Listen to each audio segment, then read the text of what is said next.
이병태 규제합리화위원회 부위원장이 5.18 민주화운동을 조롱한 배재고 야구부 징계를 두고 5.18이 성역이 됐다. 북한의 모습이라고 했습니다. 배재고 야구부의 5.18 민주화운동 조롱 응원을 장난이라 치부했습니다.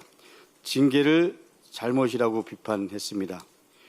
5.18은 국민을 향한 군부 독재 권력의 폭력에 맞서 광주 시민들의 희생으로 민주주의를 지켜낸 대한민국의 역사입니다. 그 역사를 조롱한 것을 장난이라 부르고 징계한 것을 북한의 모습이라고 한 것, 이것은 표현의 자유가 아닙니다. 역사에 대한 모독입니다. 5.18 민주혁명과 유가족, 광주 시민과 대한민국 국민에 대한 명백한 2차 가해입니다. 이 부위원장은 반성도, 사과도 없습니다. 오히려 뭘 사과해야 하는지 잘 모르겠다라고 했습니다. 어이가 없습니다. 기가 찹니다. 청와대는 엄중 경고했지만 경고로 끝낼 사안이 아닙니다. 이재명 대통령께서는 통합과 실용의 기조로 보수 진영 인사까지 폭넓게 중용하고 있고 이병태 부위원장도 그 과정에서 임명됐습니다. 그러나 그렇다고 해서 우리 사회의 보편적인 가치와 인식에서 벗어나 민주주의 역사를 부정하고 조롱하는 것까지 용납할 수는 없습니다. 공직자라면 절대로 해서는 안 될 일입니다.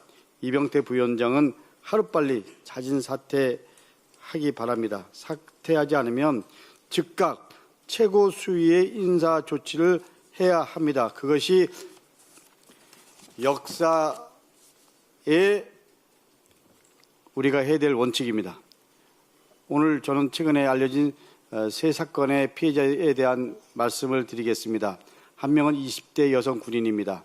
한 부대에서 상관에게 성추행과 폭행을 당하고 이름까지 바꾸고 다른 부대에 전출했지만 새 부대에서 또다시 직속 상관에게 성폭행을 당했습니다.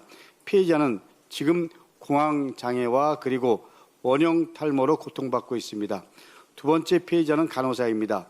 3년간 이어진 직장 내 괴롭힘, 퇴임 끝에 20대 간호사는 극단적인 선택을 했습니다. 피해자는 직장 내 괴롭힘 신고를 했고 병원 측도 알고 있었지만 가해자에게 별다른 조치를 취하지 않았습니다. 피해자는 그 사실에 절망해 되돌릴 수 없는 선택을 했던 것입니다. 세 번째 피해자는 조금 전에 한병도 직대께서도 말씀하셨지만 바로 얼마 전까지만 해도 이 자리에 함께했던 이현주 전 최고위원입니다. 이현주 최고위원이 합성 음란물 유포로 충격을 받아 병원에 입원했습니다. 온라인 게시물에 대한 법적 조치가 진행되고 있는데도 일부 온라인상에서는 여전히 재공유하고 확산하는 2차 가해가 지속되고 있다고 합니다. 국회의원조차 이렇게 무방비로 디지털 성폭력에 노출되고 있습니다. 하물며 국회의원이 이 정도인데 평범한 국민들은 어떻겠습니까? 우리는 이 사안을 동료 정치인의 문제가 아니라 사회 전체의 문제로 봐야 합니다. 지난 5월 디지털 성범죄 피해 통합지원단이 출범했습니다. 디지털 성범죄를 뿌리 뽑겠다는 이재명 정부의 확고한 의지의 표현입니다. 나라를 지키는 여군, 밤샘 하면서 환자를 돌보는 간호사, 디지털 성폭력에 무너진 여성 정치인, 전혀 다른 경우처럼 보이지만 핵심은 하나입니다. 우리 사회가 마땅히 지켜야 할 사람들이 지켜지지 못하고 있다는 것입니다. 이들이 안전한 나라를 만드는 것, 그것은 이재명 정부가 해야 할 일입니다. 민주당이 국회에서 할 일입니다. 피해자분들을 지켜주지 못해 진심으로 먼저 사과드립니다. 민주당은 비슷한 피해자가 더 이상 나오지 않도록 하겠습니다.